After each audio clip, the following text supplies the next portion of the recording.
Bonjour à toutes et à tous, je suis Julien Menegali et vous écoutez Maîtriser les codes, un podcast proposé par le cabinet Brucher, Tilchen et Partners et disponible sur le site www.brucherlaw.lu ainsi que toutes vos plateformes de streaming favorites.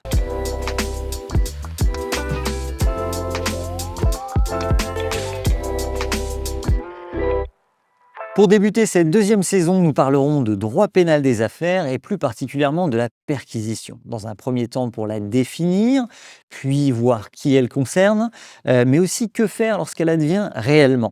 Nous comprendrons alors très vite en quoi l'intérêt d'être bien entouré d'avocats est capital. Et justement, pour ce faire, nous bénéficierons des lumières de maître Fanny Gillier et maître Bastien Desjardins, tous deux avocats à la Cour et tête pensante du département droit pénal du cabinet. Bonjour Julie. Bonjour Julien. Bonjour à tous les deux. Et enfin, maître Nicolas Tilchen, avocat à la Cour et managing partner. Bonjour Julien. Alors, merci à tous les trois d'être avec moi aujourd'hui. J'aurais voulu en préambule que vous nous rappeliez ce qu'est le droit pénal et je me tourne vers vous, maître Tilchen. Alors, vaste question, mais en résumé, le droit pénal, c'est le droit de la sanction. Le législateur considère qu'il y a certaines règles tellement importantes pour la société que si on les viole, eh bien, automatiquement, on est sanctionné. Sanctionné par une amende, sanctionné par des peines de prison, sanctionné par tout autre type de sanction. Et dans ce cas-là, pour parler plus clairement, en fait, c'est tout ce que je pense la partie la plus visible du droit que vous avez dans les séries télé, les meurtres, le droit commun, les vols. Ça, c'est le droit pénal. Vous l'avez dit par l'exemple des séries télévisées, mais là, qu'en est-il pour les entreprises et les acteurs de l'économie ? C'est vrai qu'a priori, on peut se dire que le droit pénal ne concerne pas les entreprises. Mais en fait, on a constaté au début dans les pays limitrophes et au Luxembourg depuis une vingtaine d'années que la vie des affaires, la vie des entreprises est de plus en plus pénalisée. Pourquoi ? Eh bien, tout simplement, le législateur a considéré qu'il n'était plus possible aux entreprises de violer un certain nombre de règles qui portent atteinte à l'intégrité du marché, à l'intégrité des affaires, sans devoir répondre de leurs sanctions, sans devoir être sanctionnés pour cette violation. Et c'est pour ça qu'on a vu un développement ces 20 dernières années très fort du droit pénal des affaires. Je pense qu'aujourd'hui, il n'y a pas une loi, une législation qui intéresse la vie des entreprises qui ne se finisse par un chapitre disposition pénale et qui prévoit, en cas de violation de telle ou telle règle, une peine, une amende, de la prison et des choses comme ça. Je pense que les chefs d'entreprise aujourd'hui ne l'ignorent plus. Merci pour ces premières explications. Au sein du droit pénal, on trouve une procédure très particulière qui s'appelle la perquisition. Je me tourne vers vous, maître Fanny Gillier. Qu'est-ce qu'une perquisition ? En quoi consiste-t-elle ? Alors la perquisition, c'est une mesure d'investigation qui est effectuée en tout lieu et dont le but est de rechercher et de saisir des indices qui sont utiles à la manifestation de la vérité. C'est une mesure qui est très encadrée procéduralement. Elle doit répondre à des conditions de proportionnalité et de nécessité. Et par ailleurs, les acteurs de cette perquisition, juges d'instruction, officiers de police judiciaire, doivent prendre les mesures nécessaires pour garantir à la fois le secret professionnel, mais également les droits de la défense. Si l'on se focus sur le Luxembourg, la perquisition revêt-elle une perspective particulière ? Alors, le Luxembourg est une place financière importante, comme vous le savez, sur laquelle transitent beaucoup de fonds, d'informations et de données qui vont justement être utiles à la manifestation de la vérité pour certaines affaires.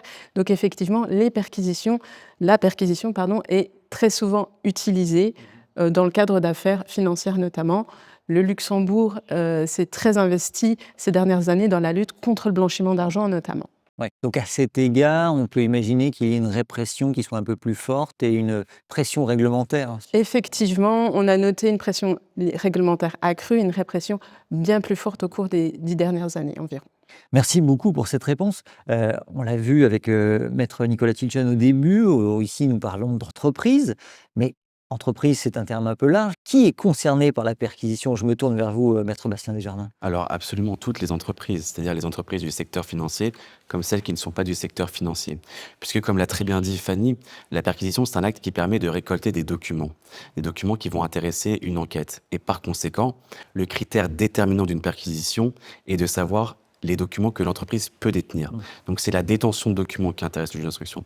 C'est pas de savoir si l'entreprise est suspectée de quoi que ce soit, c'est de savoir si elle peut détenir des documents.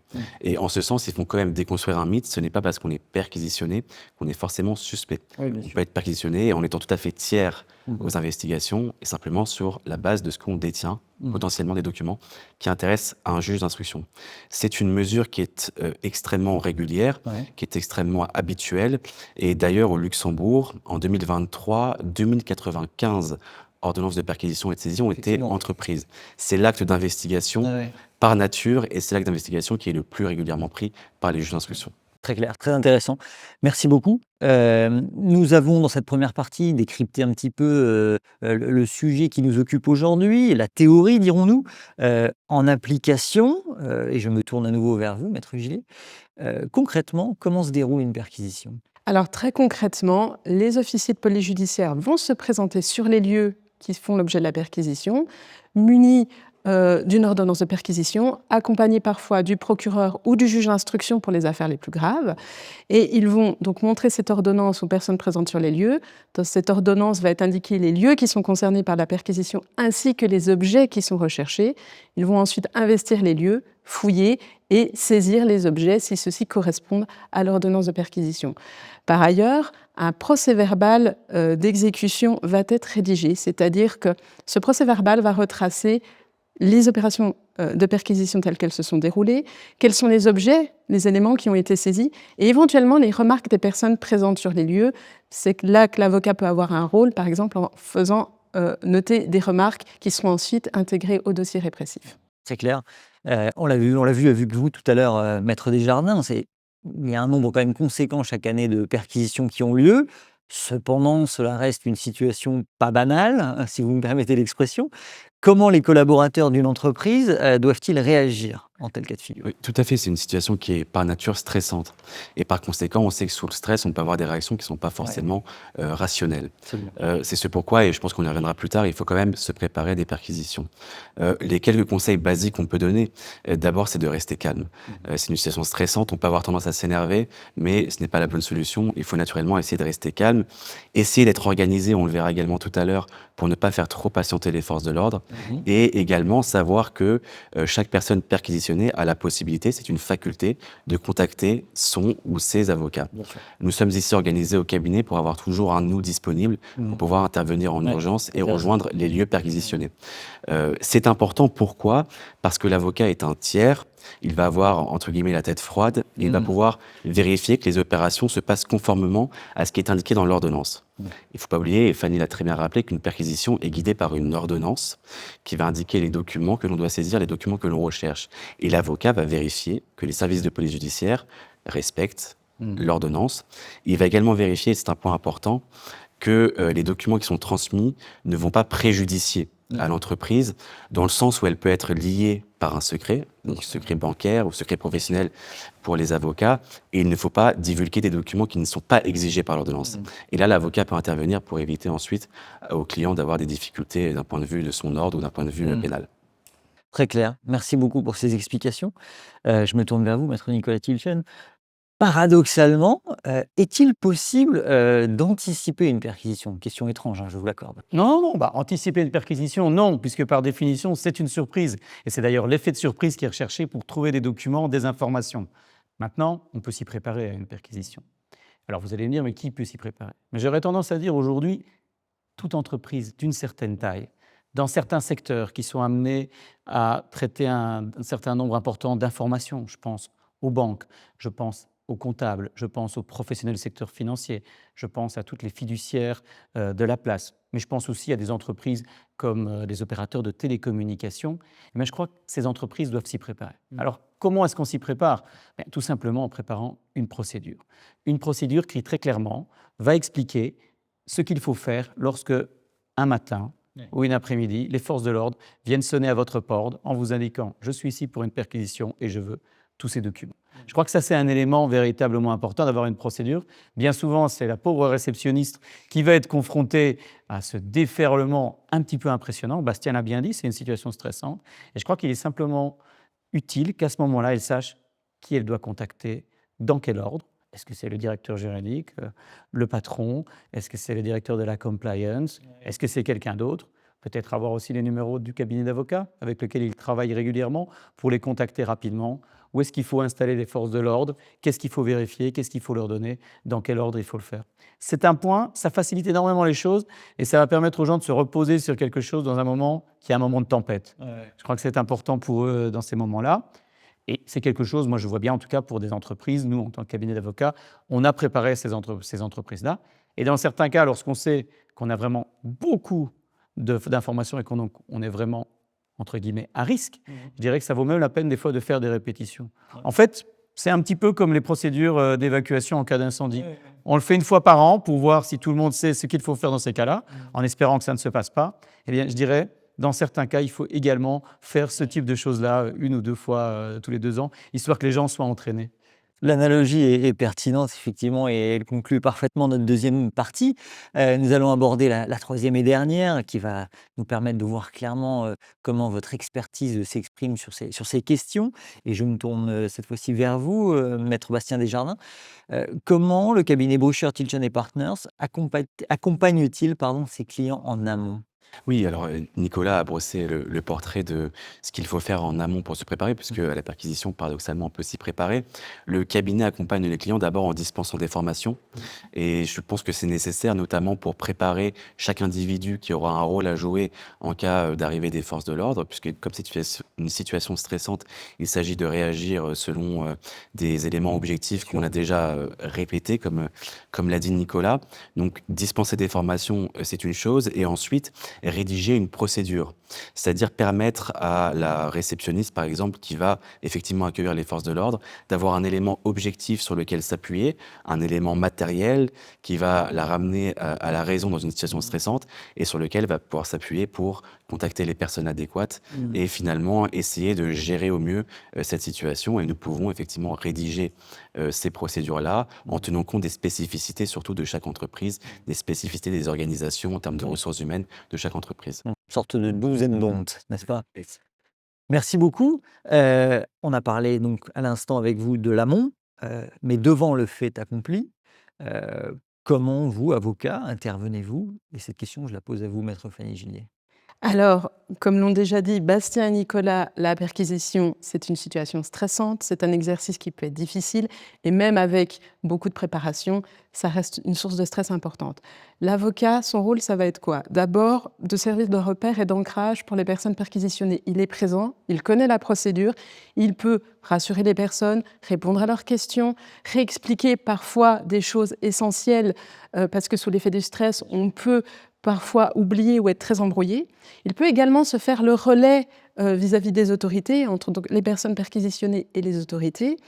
Il est également là, et c'est aussi très important, pour vérifier que la perquisition se déroule dans des conditions procédurales prévues, dans le respect des droits de la défense, le respect du secret professionnel.